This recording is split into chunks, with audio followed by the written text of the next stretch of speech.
Buenas tardes, mis amores, que el Señor me los bendiga, que me les esté regalando una maravillosa semana llena de salud junto con sus papás. El día de hoy vamos a tener la clase de ciencias naturales y recuerdan que la semana pasada estábamos hablando de la fauna de Honduras. Dijimos que fauna es el grupo de animales que viven en determinada región o en determinado lugar. Entonces, hablando de fauna, entonces obviamente estamos hablando de los fauna hondureña, estamos hablando de los animales que hay aquí en Honduras, ¿verdad? No vamos a hablar de elefantes, no vamos a hablar de jirafas, de leones y todo eso porque no existen aquí en Honduras. En cambio, en la página 89, ahí está en la ventana de la ciencia, quiero que me hagan la lectura que está ahí, que es el mono que aúlla, ¿verdad? O se le conoce como el mono aullador, que es parte de los mamíferos que habitan en los bosques tropicales de Honduras. Entonces quiero que ustedes me lo lean, me hagan un pequeño resumen y me hagan el dibujito del mono. ¿Por qué es tan importante y por qué es tan interesante conocer de este tipo de mamífero, verdad? Y en la página 90 pues vamos a hablar de algunos animales vertebrados que son acuáticos. Sabemos que si son acuáticos es porque presentan adaptaciones en su cuerpo para que puedan desplazarse, para que puedan vivir, para que puedan desarrollarse en el agua. Uno de estos animales vertebrados son los peces, ¿verdad? Ya conocemos que los peces son los seres más antiguos que habitan en el planeta Tierra. Se le data de unos 450 millones de años de habitar el planeta.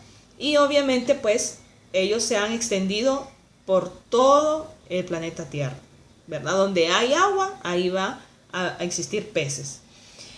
Y se clasifican en dos tipos. Se clasifican en los peces óseos, ¿verdad? De formación ósea, y en los peces cartilaginosos. Cuando estamos hablando de los peces óseos es que su esqueleto es formado por huesos.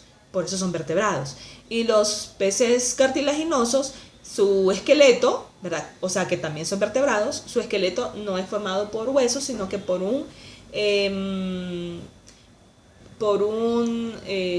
cartílago, así se le llama, ¿verdad? Es como algo más suave o más blando que un hueso, pero también es lo que forma su cuerpo y lo sostiene, ¿verdad?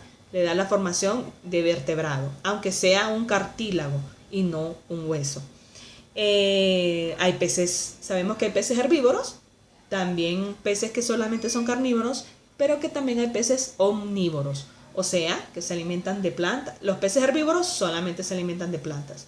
Los peces carnívoros solamente se alimentan de otros animales que viven en el mar o en el río, o donde hay agua, ¿verdad? Que haya peces. Y los omnívoros que se alimentan de carne, pero también de plantas. Sabemos que la reproducción de los peces, pero de los peces óseos, es ovípara,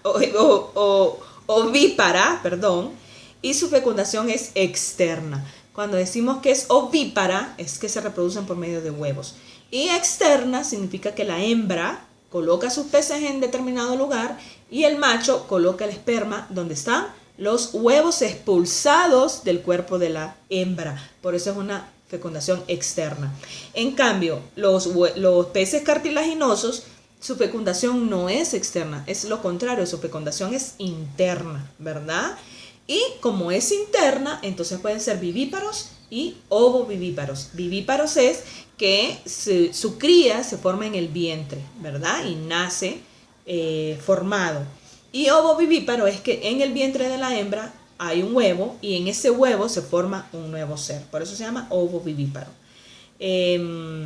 Los peces óseos tienen muy desarrollado el sentido de la vista, del tacto y del olfato. Mientras que en los peces cartilaginosos el sentido del olfato es el más desarrollado.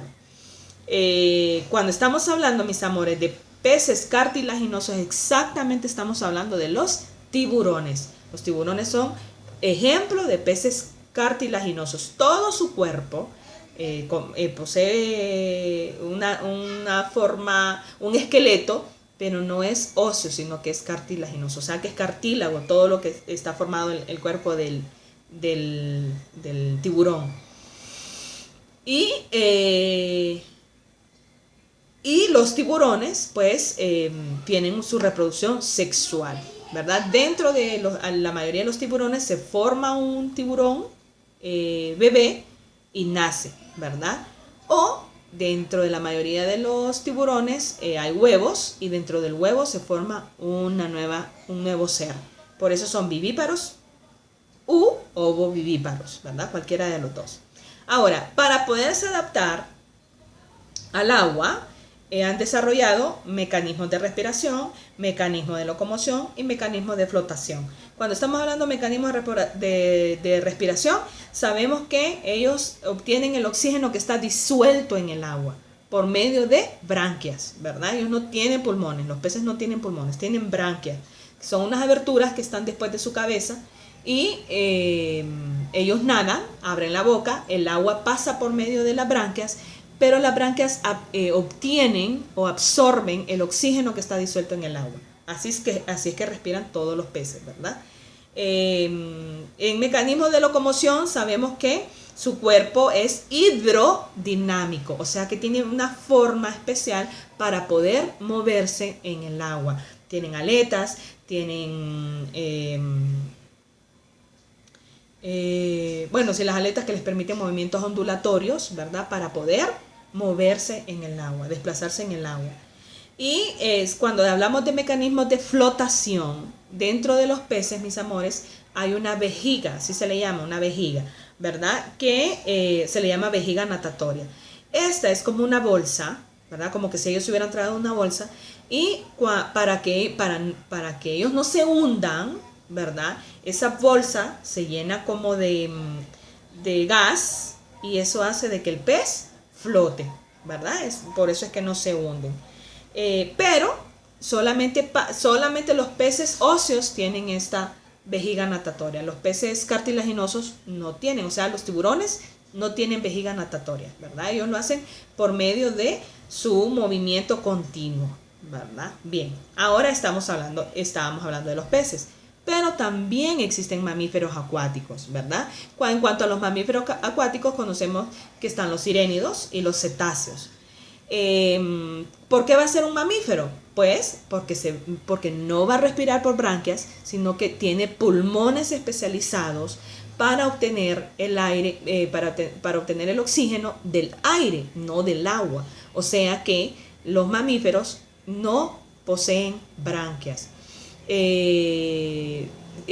Poseen un sistema de respiración que está formado por un espiráculo que tienen encima de su cabeza, ¿verdad? Así se llama el hueco que tienen encima de su cabeza, se le llama espiráculo, el cual cuando sale a la superficie se abre y llenan sus pulmones de oxígeno.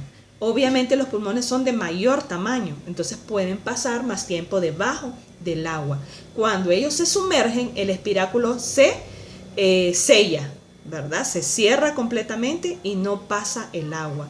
Y pues ellos están manteniendo la respiración debajo del agua. Como les dije, sus pulmones son grandes, muy grandes, y eso les permite que pasen mucho tiempo debajo del agua. Cuando ya su oxígeno se esté acabando, entonces vuelven a subir, vuelven a abrir el espiráculo, expulsan el dióxido de carbono que tienen en su cuerpo y respiran otra vez oxígeno. Así de maravillosos son los mamíferos acuáticos. Pues no tienen extremidades como los mamíferos terrestres, pero sí tienen aletas, ¿verdad? Que les permiten poder nadar, poder desplazarse de un lugar a otro en el agua. Y utilizan su cola y aletas pectorales para la locomoción, ¿verdad? Para moverse de un lugar a otro. Su fecundación es interna y son vivíparos. Todos los mamíferos son vivíparos, quitando el ornitorrinco, ¿verdad? Ya habíamos hablado del ornitorrinco, que es vivíparo. Ovíparo, pero de ahí todos los demás mamíferos son vivíparos, ¿verdad? Incluyendo estos mamíferos acuáticos. La mayoría son carnívoros y ellos pueden alimentarse de calamares, de langostas, de pulpos, pingüinos, focas, ¿verdad? De los que puedan encontrar. Como les dije anteriormente, se dividen en dos, en siréneos o sirénidos y cetáceos. Cuando estamos hablando de los sirénidos, vamos a hablar entonces de que son las vacas marinas, que lo que nosotros conocemos es como manatí, ¿verdad? Saben ustedes que se cree mucho de que las personas que creen en las sirenas es porque lo que realmente han visto es un manatí y su cuerpo parece que fuera una sirena, por eso son sirénidos, ¿verdad? Parece que fueran piernas dentro de unas aletas, pero realmente son las vacas marinas o los manatí, que es parte de nuestra fauna, mis amores. Además que el manatí es el único mamífero acuático herbívoro que existe, ¿verdad? O sea que se alimenta solamente de plantas. Y los cetáceos, ¿verdad? Incluyen las ballenas, los cachalotes, las marsopas, los delfines, que eso es lo que habita aquí en Honduras. Aquí en Honduras hay de 4 a 5 especies de delfines y habitan en el Océano Atlántico y en el Océano Pacífico. Y pues nuestros mares son visitados por muchas ballenas también, ¿verdad? Que necesitan alimentarse. Los cetáceos, la mayoría también son carnívoros, ¿verdad? Y en la página 91, en Conectándome, dice con eje ambiente, está la amenaza de extinción del manatí. Necesito también, mis amores, que ustedes lo lean, que me hagan un análisis, que me hagan un resumen y que me puedan hacer el dibujito de un manatí. Eso es todo por hoy, mis amores. Los amo mucho. Cuídense y nos vemos la próxima clase.